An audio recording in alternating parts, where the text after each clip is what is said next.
நம்முடைய பிதாவாகிய தேவனிடமிருந்தும் ஆண்டவராகிய இயேசு கிறிஸ்துவிடமிருந்தும் நம் அனைவருக்கும் கிருபையும் சமாதானமும் கிடைக்கிறது.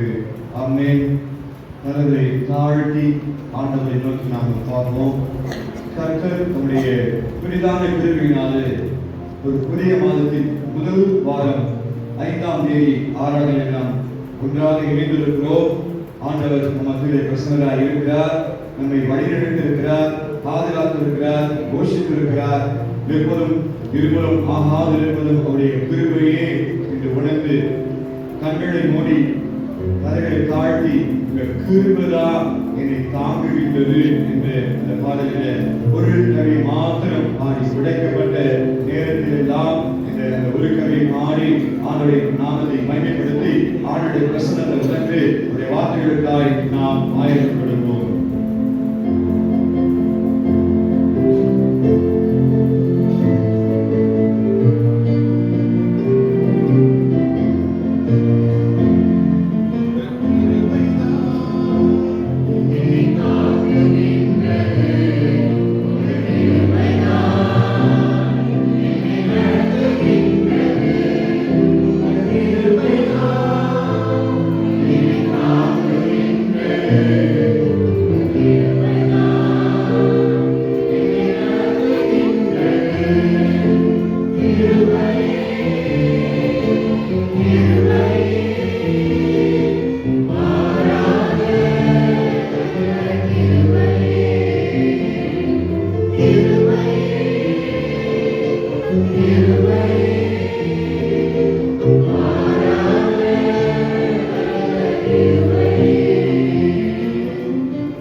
வானமும் பூமியும் ஒழிந்து போனாலும் என் வார்த்தைகள் ஒழிந்து போகாது என்று சொன்னவரே, ஆரம்பத்தில் நீர் எங்கள் மீது அன்பு வைத்ததை போல் உலகத்தின் முடிவு பரியந்தம் அன்பு வைக்கிற இரக்கம் செய்கின்ற கிருபை நிறைந்த எங்கள் பரலோக பிதாவே, திரியேக தெய்வமே, உமக்கு நன்றி.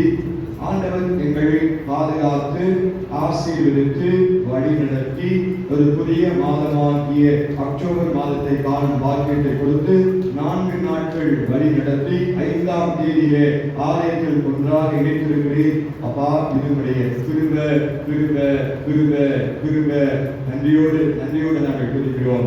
ஒவ்வொருவருக்கும் பலவிதமான அனுபவங்களை தந்திருக்கிறீர்கள், நன்றி. இப்போது உடைய வார்த்தையின் மூலமாய் இயேசுவினாக இயேசுவின் மூலம் கேட்கிறோம் எங்கள் நல்ல பிதாவே, ஆமென்.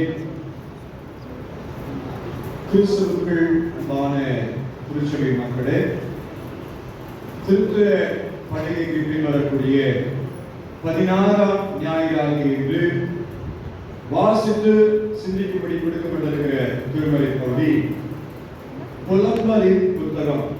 புலம்பல் 3ஆம் அதிகாரம் 22ஆம் வசனத்திலிருந்து 33ஆம் வசனம் முடிய. புலம்பல் 955வது பக்கம் பழைய ஏற்பாடு 3ஆம் அதிகாரம் 22லிருந்து 33 வரை. எல்லாருமே எடுத்தும் அதை இணைந்து வாசிப்போம். புலம்பல் 3:22 முதல் 33.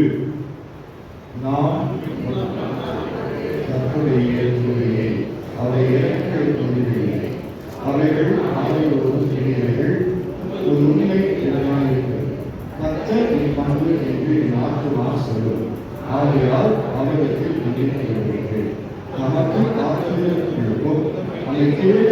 ஆத்மாவுக்கும் கற்றுக்கொண்டவர். கட்டளை ரட்சிப்புக்கு நம்பிக்கையோடு காத்திருக்கிறது நல்லது. தன் நிலையை சமர்ப்பது மனுஷனுக்கு நல்லது. அவரே அதை அங்கீகரித்தார் என்று அவர் நினைக்கிறது. நம்பிக்கை இடங்களோ என்று வாங்கிக் கொண்டிருப்பதாக தன்னை அடித்தவனுக்கு தன் இந்த யார் இருப்பார்கள். ஆண்டவர் என்றைக்கும் கைவிட மாட்டார். அவர் சஞ்சலப்படுத்தினாலும் மிகுந்த கிருபை வெளியிடுவார். அவர் மனப்பூர்வமாய் மனுஷர்களை சிறுமையாக்கி சஞ்சலப்படுத்துவது இல்லை. கிறிஸ்துவுக்குள் அன்பானவர்களே, நம்முடைய வேதாகமத்திலே ரொம்ப ரொம்ப விரும்பி வாசிக்கிற பகுதியில் சங்கீதம். சங்கீதத்தை தினமும் நாம அதிகமாக வாசிப்போம். வாக்குத்தத்தங்கள் அதில் இருக்கு. சுவிசேஷ புத்தகங்களை நாம ஆவலா வாசிப்போம். ஆண்டவருடைய அற்புதங்கள் அடையாளங்கள் அதில் இடம்பெற்றிருக்கிறது. இப்போ வாசிக்க கேட்ட புலம்பலின் புத்தகத்தை நான் தினமும் வாசிக்காம இருக்கவே மாட்டேன் அப்படின்னு யாராவது ஒருத்தர் சொல்லலாமா? அந்த புலம்பலின் புத்தகத்தை நான் வாசிக்காம தினமும் இருந்ததே இல்லை அப்படின்னு யாராவது சொல்ல முடியுமா? அப்படி இல்லை. இந்த புலம்பலின் புத்தகத்தை நாம் வாசிக்கிறது ரொம்ப ரொம்ப அரிது என்பது நம்ம எல்லாருக்குமே தெரியும். இந்த புலம்பல் புத்தகம் இந்த பகுதியிலே பின்னணி என்ன?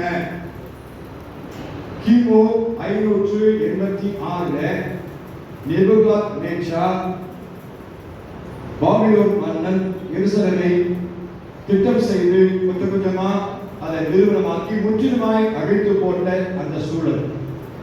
மக்கள் கொந்தளிப்போடு விரக்தியோடு இருந்த காலங்கள். ஆண்டவர் கைவிட்டார், ஆண்டவர்களை பாதுகாக்கல என்ற ஒரு சூழல். அப்போ ஒரு புது நம்பிக்கையை இந்த புலம்பலின் ஆசிரியர் எரேமியா தீர்க்கதரிசி தான் அதை எழுதுகிறார் என்று நமக்கு தெரியும். ஒரு புது திறமை கொடுக்கிறார். இல்ல, ஆண்டவர்களை கைவிட மாட்டார்.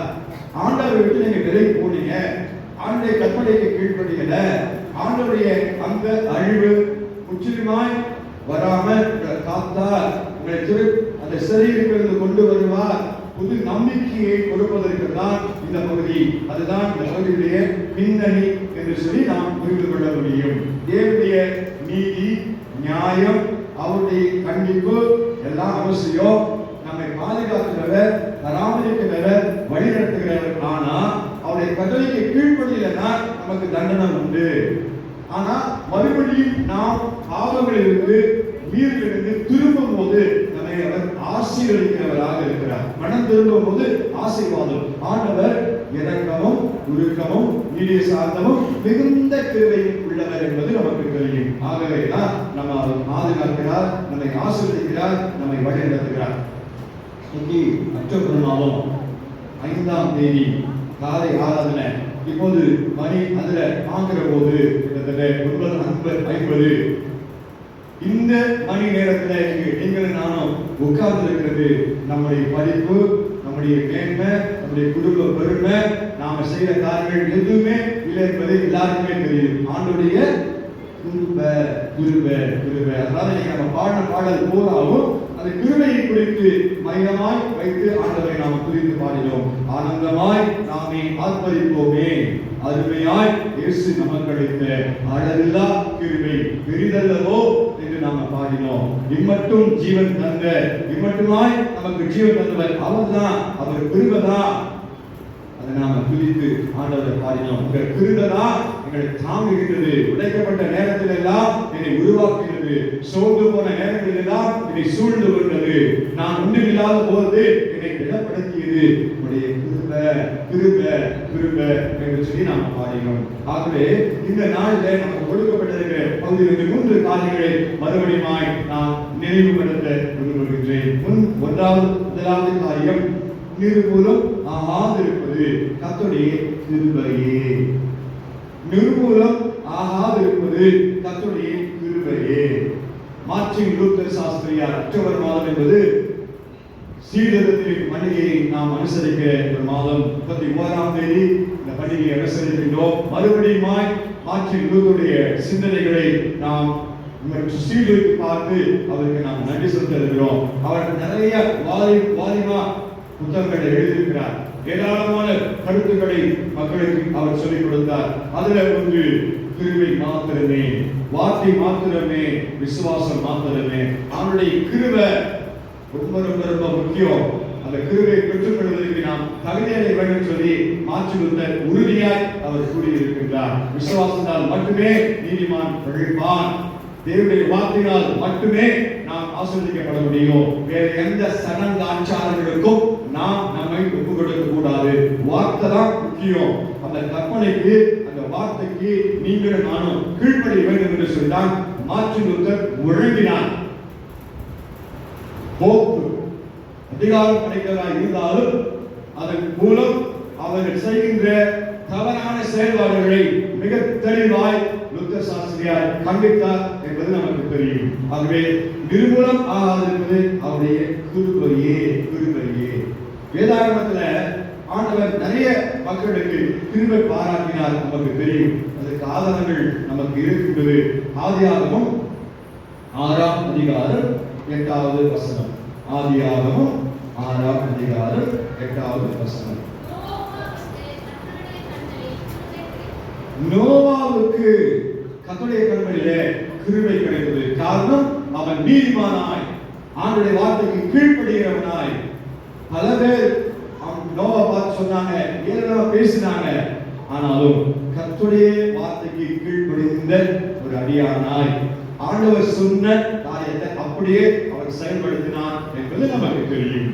அதே விதமாக ஆதியாகமம் 39ஆம் அதிகாரம் 21வது வசனம். ஆதியாகமம் 39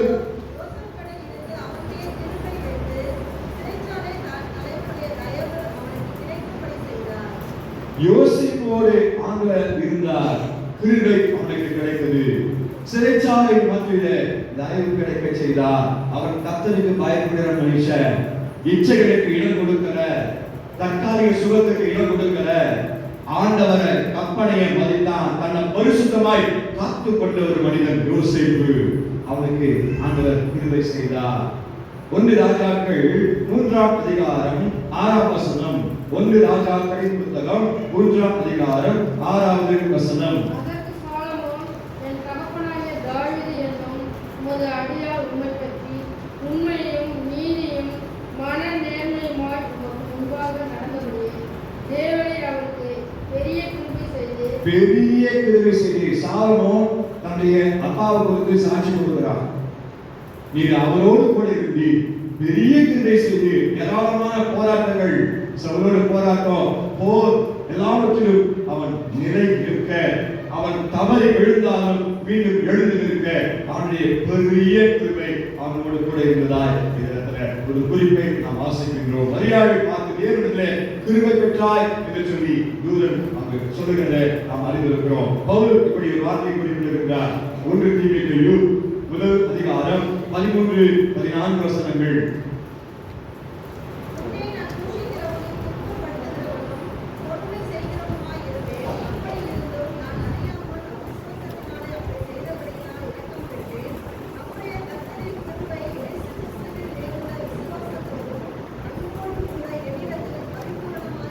பரிபூரணமாய் என்னிடத்திலே விளங்கிற்று. பவுல் சொல்ற காரியம், சவுல் நான் ஆண்டவரை நிந்தித்தேன், தூஷித்தேன், பல விதத்திலே ஆண்டவருடைய பிள்ளைகளுக்கு நான் தீமையை கொடுத்தேன். ஆனாலும் அந்த கிருபை பரிபூர்ணமாய் விளங்கிற்று என்று அந்த தீமோத்தேயுவுக்கு ஆலோசனை சொல்லுகிறார். அதே எபேசியர் பவுல் சொல்ற காரியம் 2ஆம் அதிகாரம் 5ஆம் வசனம். எபேசியர் 2:5.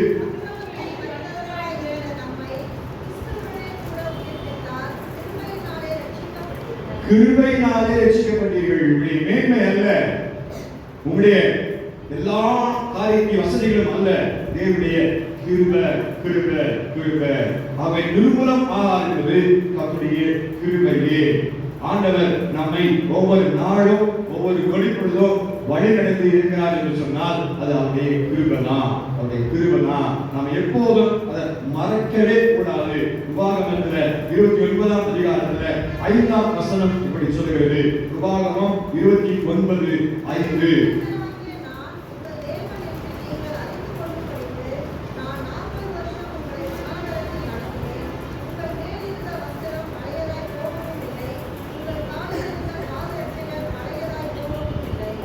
இந்த இடத்துல 40 ஆண்டு காலமாய் மக்களை, இஸ்ரவேல் மக்களை வழிநடத்தினார். அந்த உடைகள் மாறவில்லை, பாதரட்சைகள் அது செய்யவில்லை. அது ஆண்டுடைய கிருபை, கிருபை, கிருபை. கர்த்தருக்கு நான் ஆண்டவரே உமக்கு கிருபை என் மேல இருந்ததுக்காக நான் நன்றி செலுத்துகிறேன் சொல்லி என் உள்ளத்தின் ஆழத்திலிருந்து எல்லாரும் நாம் நன்றி செலுத்த வேண்டும். நன்றி ஆண்டவரே, நன்றி ஆண்டவரே, நன்றி என்று நாம் சொல்ல அழைக்கப்படுகிறோம். கிருபை உன்னை விட்டு விலகாமல் இருக்கும் என்று ஆண்டவர் சொல்லுகின்றார். அது மாறாது இன்னும் ஆண்டவர் சொல்லுகின்றார். நம்முடைய கிருபை இதோடு கூட இருக்கிறது சொல்லி எல்லாரும் நாம் அறிக்கை செய்ய அழைக்கப்படுகின்றோம். மலைகள் விலகினாலும், குன்றுகள் நிலை பயந்தாலும், என் கிருபை விலகாமலும் உடன்படிக்கை மாறாமல் இருக்கும் என்று உன்மேல் மன உருவில கர்த்தர் சொல்கிறார் என்று ஏசாயாவிலே நாம் வாசிக்கின்றோம். ஆகவே நிர்மூலம் ஆகாதிருப்பது ஆண்டவருடைய கிருபையே. இரண்டாவது, நிரந்தரமானது ஆண்டவருடைய இரக்கம். நிரந்தரமானது ஆண்டவருடைய இரக்கம். முதலாவது, ஆண்டவர் நம்மேல் வைத்த கிருபை பெரிது, நிர்மூலமாகாதிருப்பது அவருடைய கிருபை.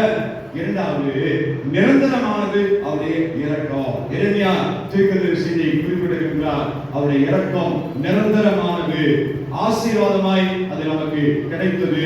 டிவைன் கம்பேஷன், தெய்வீக இரக்கம் நமக்கு உண்டானால் நாம் இப்போது உயிரோடு கூட இருந்து கொண்டிருக்கிறோம். யாத்திராகமம் 3ஆம் அதிகாரம் 7வது வசனம். யாத்திராகமம் 3:7.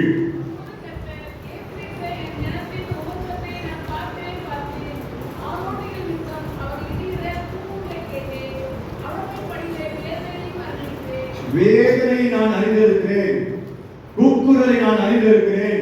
ஆகாருடைய அந்த கண்ணீரை ஆண்டவர் கண்டார்.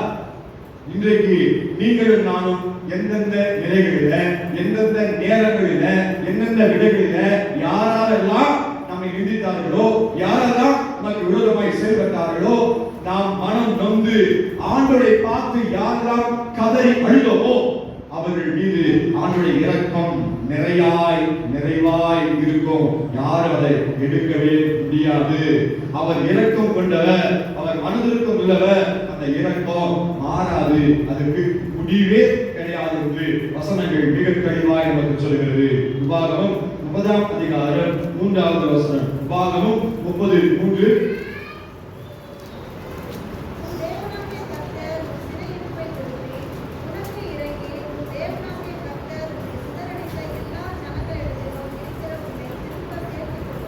சிதறடித்த எல்லா இடத்திலும் திரும்ப சேர்த்துக் கொள்வார்.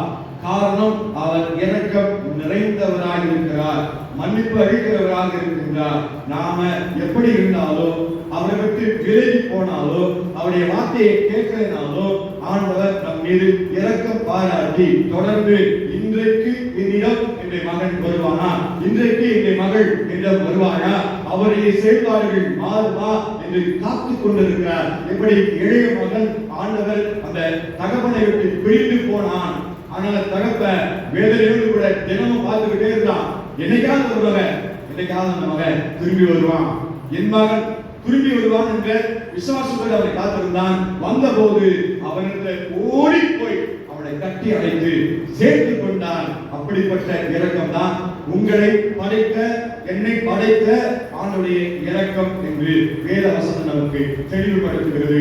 சங்கீதம் 78வது சங்கீதம் 37-38 வசனங்கள் சொல்லுகிறது. அவர்கள் இருதயம் அவரிடத்தில் நிலைவரப்படவில்லை, அவருடைய உடன்படிக்கையில் அவர்கள் உண்மையாய் இருக்கவில்லை. அவரோ அவர்களை அழிக்காமல் இரக்கமுள்ளவராய் அவர்கள் அக்கிரமத்தை மன்னித்தார். அவர் தமது உக்கிரமம் முழுவதையும் எழுப்பாமல் அநேகந்தரம் தமது கோபத்தை விலக்கிவிட்டார். எப்படிதான் நம்ம போனாலும் அவர் நம்மை இரக்கம் வைக்கிறார். 177வது ஞான பாடல். இரக்கம் பெற்றேன் கர்த்தராலே, இதற்கு நான் எம்மாத்திரம், நான் எம்மாத்திரம், நாம் எம்மாத்திரம். எடுத்தேனே அகந்தையாலே நான் மீட்கப்பட்டது அற்புதம். உம்மாலே குறித்தடியே இரக்கத்தை புகழ்வேன் என்று இந்த பாடல் ஆசிரியர் நமக்கு மிக தெளிவாய் கற்றுக் கொடுக்கிறதா இருக்கிறார். பருவதங்கள் விலகட்டும், உடைய கிருபை என்றும் இருக்கிறது சொல்லி 178வது ஞான பாடலை நாம் பாடினோம். கிறிஸ்துவுக்குள் அன்பானவர்களே, அவருடைய இரக்கம் முடிவற்றது. அவர் நாளும் நம்மோடு கூட இருக்கிறவராக இருக்கின்றார். யோவான் 13ஆம் அதிகாரம் முதல் வசனத்தை வாசிப்போம். யோவான் 13:1.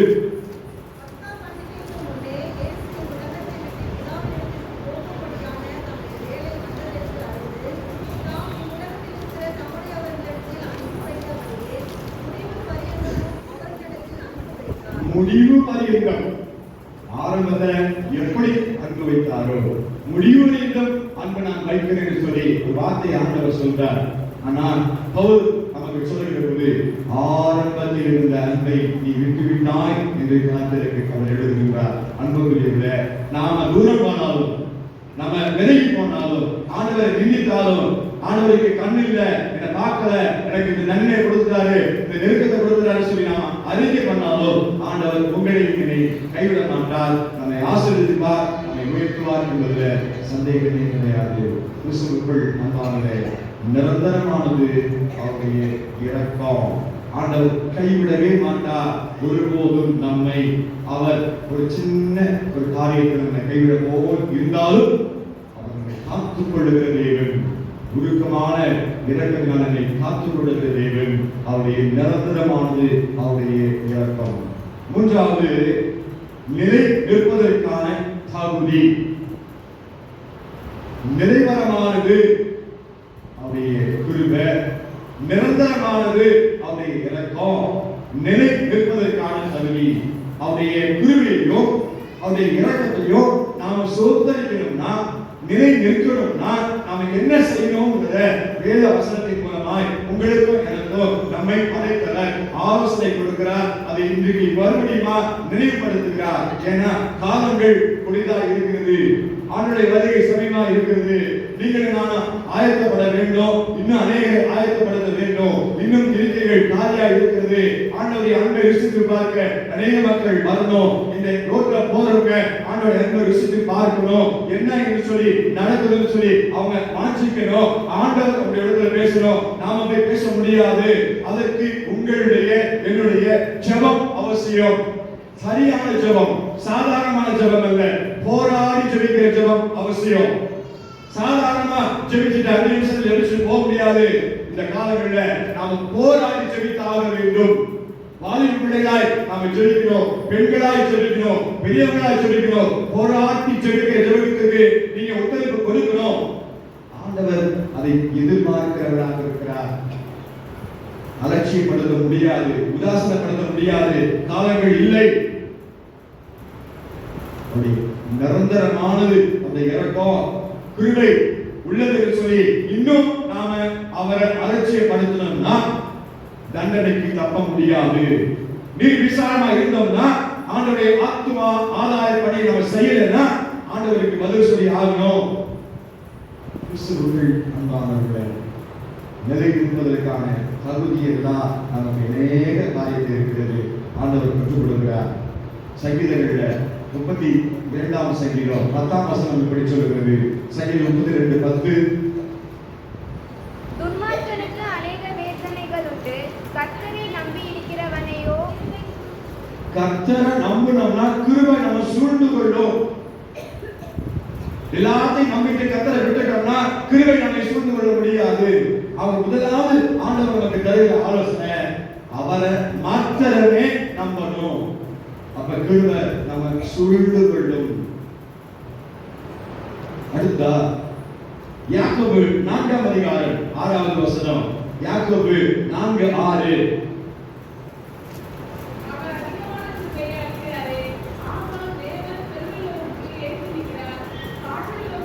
தாழ்மையுள்ளவர்களுக்கு அவர் எடுக்கிறார். முதலாவது அவரை நம்பணும். இரண்டாவது நாம் தாழ்மையோடு காத்திருக்கணும்.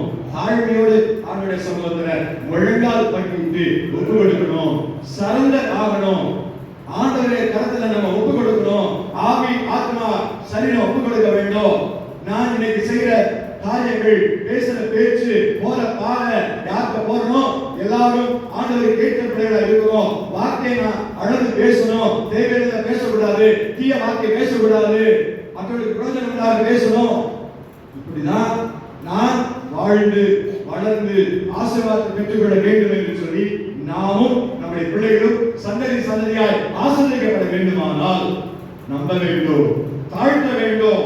அடுத்ததா 4ஆம் வசனத்தை வாசிப்போம். முதல் 3-4.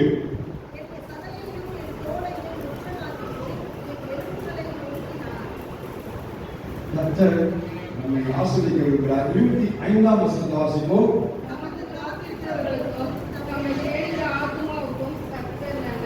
காத்திருக்க வேண்டும். முதல் நம்ப வேண்டும், தாழ்த்த வேண்டும், காத்திருக்க வேண்டும். ஆண்டுடைய பாதத்துல காத்திருப்பது இது என்ன? வேத வசனத்தை தியானிக்கிறோம், ஜபத்துல அவரோடு கூட நாம் உறவாடணும். இதுதான் காத்திருப்பது. ஆனால் 2 நிமிடங்கள், 5 நிமிடங்கள், 3 நிமிடங்கள் ஆண்டுடைய பாதத்துல நாம் காத்திருக்கிறோமா அல்லது மணிக்கணக்கில் காத்திருக்கிறோமா? வேற வேலையே இல்லையா, மணிக்கணக்கில் நாங்கள் காத்திருக்கோமா அப்படி நாம் கேட்போமானால் ஆண்டவரை ஏற்றுக்கொள்வதில்லை. நாம் ஆண்டவருடைய சமூகத்தில் காத்திருக்கிறது அவசியம். அப்பதான் ஆலோசனை பெற முடியும், அப்பதான் நம்ம வழிநடத்தப்பட முடியும், அப்பதான் நமக்கு பிசாசு இருக்க திராணி கிடைக்கும், அப்பதான் நம்ம இந்த துன்பங்களை நெறித்து இருக்க திராணி கிடைக்கும், சரிவாத பயக்கத்தை தந்து கொள்ள முடியும், வசனத்தை நாம் உணர்ந்து கொள்ள முடியும், வசனத்தின் மூலமாக ஆண்டவரை பேச முடியும். காத்திருக்கிறோம், ஆண்டுடைய காலத்துல காத்திருக்கிறோம். ஆண்டவர் விரும்புகிறார். அதே போல எரேமியா 31:3 சொல்கிறது. எரேமியா 31:3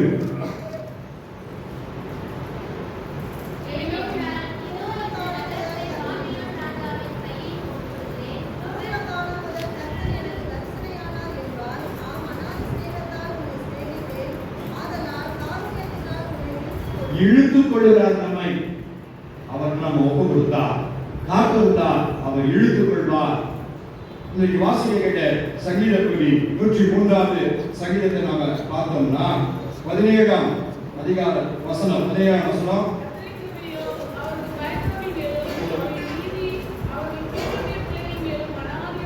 அதுதான் அவருக்கு பயப்படுகிற பயம் நமக்கு அவசியம். நம்பணும், தாழ்த்தணும், காத்திருக்கணும். அவருக்கு பயப்படுற பயம் நமக்கு வேணும். அவருக்கு பயப்படுற பயம்னா என்ன? ஆலயத்துக்கு நாம தன்னை அர்ப்பணிக்கிற வரணும், வேதாகமத்தை கையேறி வரணும், வசனத்தை சொல்லதை கேட்கணும், அந்த வசனத்தை கேட்க மாத்திர போதாது, மற்றவர்களுக்கு போய் சொல்லணும். இதுதான் கர்த்தருக்கு பயப்படுற பயம். அதில் அலட்சியப்படுத்தக்கூடாது. நாம் அதில் எந்த விதத்திலும் காம்ப்ரமைஸுக்க இடமே இல்லை. ஆண்டவர் பார்வையில நம்ம அர்ப்பணிக்கணும்.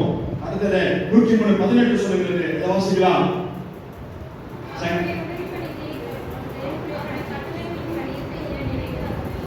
அது எப்படி உள்ளது? கட்டளைகளின் படி செய்கிறவர் மேலேயே அந்த கிருபை இருக்கும். இன்றைக்கு இந்த நிலை நிற்பதற்கான தகுதி என்ன என்பதை ஆண்டவர் மறுபடியும் உங்களுக்கும் நினைவுபடுத்தியிருக்கிறார். நம்பணும், அவருக்காய் நம்ம ஒப்பு கொடுத்து எல்லா நிலைகளிலும் தாழ்த்தணும், காத்திருக்கணும். அவருக்கு பயங்கர பயம் வேணும். அவருடைய கட்டளைக்கு நாம கீழ்ப்படிய வேண்டும். அப்போ நிலை நிற்க முடியும். நிர்மூலம் ஆகாதிருப்பது அவருடைய கிருபை, நிரந்தரமானது அவருடைய இரக்கம். நிலை நிற்பதற்கான தகுதி இவைகள் தான். இவற்றை ஏற்றுக்கொண்டு அதன்படி நடப்பதற்கு நாம் அர்ப்பணிக்க ஆண்டவரை சமூகத்தில் ஆலோசனை கேட்கணும். இது நம்மால முடியாது. நம்ம ஜெபிக்கணும்னா நாம ஜெபிக்க முடியாது. அவர் ஜெபிக்க வச்சாதான் ஜெபிக்க முடியும். எல்லாருக்கும் அது தெரியும், எல்லாருக்கும் அது தெரியும். அவர் ஜெபிக்க எத்தனை மணி நேரம் ஜெபிக்க வைக்கிறாரோ அத்தனை மணி நேரம் நம்மளால ஜெபிக்க முடியும். நாம போய் உட்கார்ந்து ஜெபிக்க முடியாது. ஆவியினாலே நிரப்பப்பட வேண்டும், வல்லமையினாலே நிரப்பப்பட வேண்டும். அப்பதான் ஜெபிக்க முடியும். இல்லைன்னா சாதாரண ஜெபம் எல்லாம் வேஸ்ட், முடியாது ஒன்றும். அவனுடைய பார்வையில அவர் வல்லமையுடைய ஜெபத்தை, அபிஷேகம் நிறைந்த ஜெபத்தை, வல்லமையால் நிரப்பப்பட்ட ஜெபத்தை, போராடி ஜெபிக்கிற ஜெபத்தை தான் இந்த காலத்தில் விரும்புகிறார். அப்படி இல்லைன்னா ஒன்றும் வேலைக்கு ஆகாது. கிறிஸ்துவுக்குள் அன்பானவர்களே, இந்த ஆசீர்வாதத்தை நாம் பெற்றுக்கொள்ள வேண்டும், சபையாய் பெற்றுக்கொள்ள வேண்டும். இன்னும் இதை போல ஒரு கூட்டம் மக்கள் சபையில ஆராதனைக்கு பங்கு பெற வேண்டும். ஒரு இரண்டாவது ஆராதனை நடத்தப்பட வேண்டும். பல இடங்களில் ஒரு நாள் ஞாயிற்றுக்கிழமையில 5 ஆராதனைகள் நடக்கிறது. ஒரு ஆராதனை முடிச்ச உடனே அடுத்த ஆராதனைக்கு கியூல காத்திருப்பாங்களா? இல்லைன்னா என்ன கிடைக்காது உள்ள. 5 ஆராதனைகள் காலையில் நடக்கிறது. ஏன் இன்னும் நடக்கக்கூடாது? ஏன் அதற்காக வாஞ்சிக்க கூடாது? ஏன் அதற்காக ஜெபிக்க கூடாது? ஆண்டவர் இந்த கேள்விகளை நமக்கு முன்பாக வைக்கிறவராக இருக்கின்றார். அன்பானவர்களே, வந்தோம் போனோம், நாடு வந்துச்சு, கட்டாணி போ அப்படிங்கிற காரியம் இந்த காலத்துல உதவாது. ஆண்டுடைய பாதத்தில் அமரணும், ஜெபிக்கணும், ஆலோசனை கேட்கணும், செயல்படணும். அவருடைய எதிர்பார்க்கிறவராக இருக்கிறார்.